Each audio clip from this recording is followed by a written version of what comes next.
क्या नाज़रीन आपने कभी सोचा है कि इतने बड़े इंटेलिजेंस लेवल पे जहाँ पे बहुत बड़े फैसले लिए जा रहे होते हैं वहाँ पे आप किसी सोशल मीडिया प्लेटफॉर्म पे ग्रुप बनाएं और उसके अंदर आप एक सहाफ़ी को ऐड कर दें गलतियों से और वहाँ पे आपके वॉर प्लान्स एक्सपोज हो जाएं। जी हाँ नाज़रीन, ये वाक़या पेश आया है अमेरिका में, जहाँ पे American national security adviser Mike Waltz के स्टाफ ने जो जरीदा है एटलांटिक, उसके जो एडिटर इन चीफ हैं जेफरी गोल्डबर्ग को सिग्नल नामी जो एक ऐप है एप्लीकेशन फॉर चैट, उसके एक ग्रुप में ऐड कर दिया गलती से।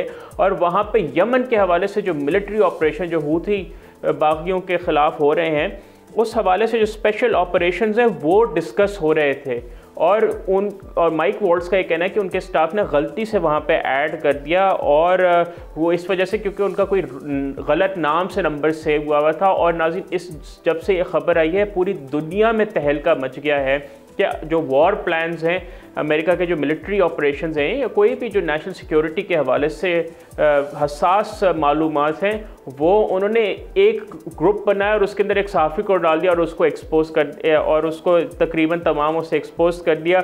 ऑब्वियसली जब कल बहुत ज़्यादा पॉलिटिकल ब्लैक क्लैश आया और लोगों जो डेमोक्रेटिक लॉ मेकर्स उन्होंने कहा कि वो वाइट हाउस से जवाब मांगते हैं कि इतना बड़ा सिक्योरिटी लैप्स हुआ कैसे। और जो सेनेट के डेमोक्रेट्स की बात करें, जो कि सेनेट, उन्होंने कहा है कि बहुत बड़ी एस्टोनिशिंग अप्रोच है और बहुत ही लापरवाह अप्रोच है नेशनल सिक्योरिटी के हवाले से।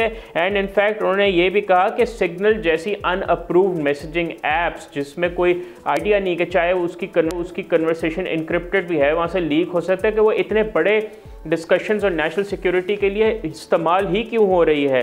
अगर इस पर हम माइक वॉल्ट्ज़ का रद्द अमल आया जो नेशनल सिक्योरिटी एडवाइज़र हैं अमेरिकी सदर डोनाल्ड ट्रंप के, उन्होंने पूरी मुकम्मल जिम्मेदारी ली इस मिसहैप के लिए। उन्होंने रिग्रेट किया, माजरत भी किया आवाम से। उन्होंने कहा कि ये उनकी बेसिकली स्टाफर की चलें गलती नहीं है, लेकिन ये माइक वॉल्ट्ज़ की जिम्मेदारी थी कि इसमें पूरी प्रॉपर कोऑर्डिनेशन होती है इस तरह की कम्युनिकेशन की और इस तरह का वाक़या नहीं पेश आता। और जब गुज़िश्ता शब अमेरिकी सदर डोनाल्ड ट्रंप के सामने ये मामला रखा गया सहाफ़ियों की जानिब से, तो पहले तो उन्होंने इस पर लाइल्मी का इजहार किया, लेकिन उसी वक्त ही अपने national security adviser Mike Waltz के पलड़े में अपना वज़न डालते हुए उनको फुल सपोर्ट दी। और उन्होंने कहा कि माइक वॉल्ट्ज़ एक बहुत अच्छे आदमी हैं और उन्होंने कहा है कि उन्होंने अपना सबक सीख लिया है इस वाले मामले के बाद। तो उन्होंने कहा है कि उम्मीद है दोबारा ये मामला नहीं आएगा।